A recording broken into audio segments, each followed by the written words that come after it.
Então, o maior desafio dos últimos séculos, nas últimas décadas, pelo menos da minha visão, ou o maior erro da nossa humanidade, tem sido nos fazer acreditar que nós humanos estamos dissociados desse organismo vivo. Estamos apenas contidos aqui dentro, né? E a mudança desse paradigma se dá a partir do nosso reconhecimento de que nós somos também agentes ativos e responsáveis pela regeneração do planeta, pela regeneração de Gaia, né? Somos também natureza, somos também regenerantes e regeneradores. E nossas ações podem e devem, principalmente agora, refletir esse atributo que é esse do nosso planeta, né? Então, dentro desse atual contexto, a nossa aposta aqui agora nessa conversa é de que a regeneração, tanto no seu âmbito local como planetário, pode vir a se tornar a agenda do novo milênio, um ponto de encontro para diferentes conhecimentos, diferentes saberes, diferentes tecnologias, diferentes cosmovisões, que juntas podem auxiliar o planeta e cada um de nós a resolver os problemas práticos e existenciais que a gente está enfrentando hoje. Então, para iniciar essa conversa, a gente tem uma pergunta já direcionada aqui para o Felipe Tavares. E, Felipe, o que é a cultura regenerativa? Como que a gente pode aplicar esse novo paradigma no campo da educação e dos projetos comunitários? Então, eu passo a bola aqui para o Felipe. Obrigado, Augusto. Obrigado, pessoal.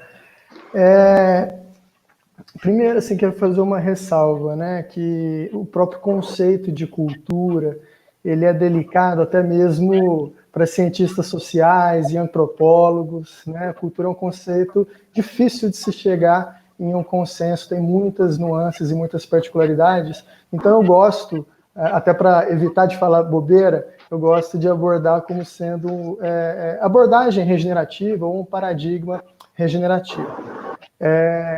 E um jeito de entender essa abordagem regenerativa é como sendo um aprofundamento da discussão em sustentabilidade, né? Não é uma substituição, é um aprofundamento, inclui e transcende, né? Inclui porque a gente, claro, usa, né, aproveita de toda a discussão, toda a evolução científica, toda a evolução teórica e social que o movimento da sustentabilidade construiu até agora, mas a gente se propõe a dar um passo além ao fazer perguntas mais profundas, né? Então, a regeneração, ela é uma abordagem que se constrói em cima de algumas ciências que talvez a gente poderia chamar de ciências emergentes, né? Notavelmente aí, as ciências holísticas, ciências da complexidade, né? O pensamento sistêmico e o pensamento ecológico, muito particularmente da ecologia profunda e até mesmo da ecofilosofia, né? Então, a gente poderia entender assim, a regeneração como um jeito particular de se fazer as coisas, né? De conduzir os nossos projetos, de reunir as pessoas, de discutir até mesmo qual que é o nosso propósito, qual que é a nossa intenção aqui. Então, a gente poderia dizer que é um paradigma, né? Um paradigma regenerativo, ou seja, é um conjunto de crenças, premissas, né? Jeitos de entender o mundo. E esse paradigma ele se constrói em cima de uma visão de mundo, né? De um jeito de entender. E você trouxe, por exemplo, a teoria de Gaia. A teoria de Gaia ela ajuda a construir uma visão de mundo particular. Essa visão de mundo que o planeta ele é vivo, né? Que ele possui uma qualidade de agência, assim, né? Ela possui, digamos assim, processos autorregulativos, ela possui uma vida por si só. Ou seja, é um paradigma da integralidade, né? Entendendo sistemas complexos, sistemas vivos na sua totalidade. Em oposição, por exemplo, ao pensamento reducionista, ou como Edgar Morin chama, que eu gosto, o pensamento mutilante, né, que a gente está tão acostumado de reduzir, né, reduzir todos os sistemas na sua menor parte para entender quando a gente reduz um sistema nas suas pequenas partes, a gente perde uma qualidade essencial que se apresenta no todo, mas que não se apresenta nas partes, ou seja, propriedades emergentes, né, que surgem a partir dessas relações. Então, o paradigma regenerativo, eu não diria que é uma ciência, mas ele se constrói, ele emerge a partir de ciências muito fortes, né, e ciências que estão ganhando cada vez mais notoriedade, em contrapartida de uma ciência mais convencional, de uma ciência mais dura, mais cartesiana e reducionista, né? Uma outra distinção que eu acho importante da gente colocar já algumas diferenciações, né? Por exemplo, a regeneração ela é diferente da recuperação ambiental, ou até mesmo regeneração ambiental, né? A gente poderia dizer, a recuperação ambiental, e eu como engenheiro ambiental conheço muito isso, né? Quando a gente quer recuperar uma paisagem, seja um rio, seja uma floresta, o que a gente faz? A gente isola aquele lugar. Então tem uma mata ciliar que a gente quer recuperar, né? A gente isola para não entrar animais e não entrar pessoas também, e deixa a natureza, digamos assim, se regenerar, né? É um uso que a gente dá para essa palavra regeneração natural do ambiente, né? Mas você vê que eu falei, né? A gente cria uma cerca e tira as pessoas de lá. Ou seja, essa mentalidade ela se constrói a partir da separação de natureza e cultura, separação das pessoas com o ambiente. Então, ou seja, qual que é a premissa, né? Qual que é a visão de mundo? Que os seres humanos eles não combinam com a natureza. E aí todo o movimento ambientalista ele emerge a partir dessa concepção, né?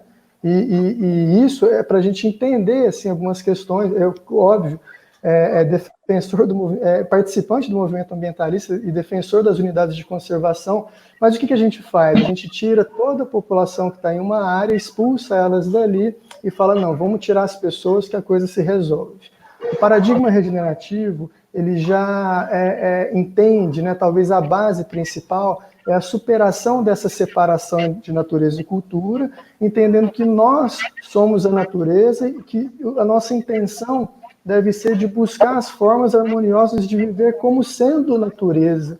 O que muda quando eu passo a projetar, né, a desenhar o meu projeto, né, ao invés de para a natureza ou como sendo a natureza? É uma mudança filosófica, sutil, mas que está na base do nosso pensamento e que vai mudar todas as ações, tudo que a gente constrói daí por diante, né?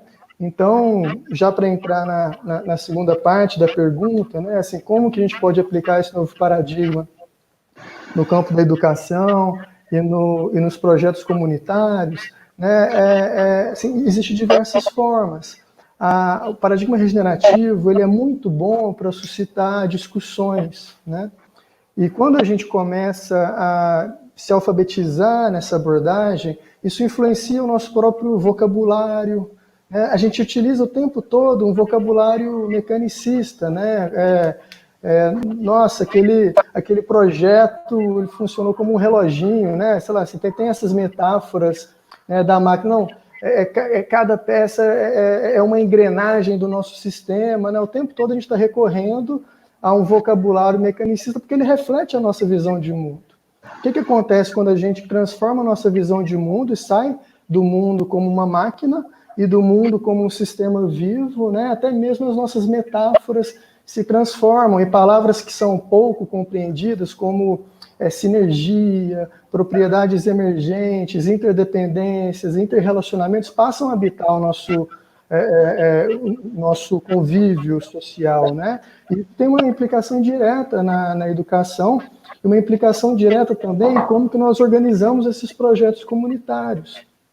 Por exemplo, né, quando a gente trabalha com a regeneração e com o desenvolvimento regenerativo, que é um jeito particular de se pensar o desenvolvimento humano e social e ambiental, né, a partir dessa ótica regenerativa, o que a gente quer quando a gente fala em desenvolvimento regenerativo é criar as condições para que a evolução daquela comunidade signifique, ao mesmo tempo, uma evolução do sistema que ela pertence, né? Do sistema ambiental e social.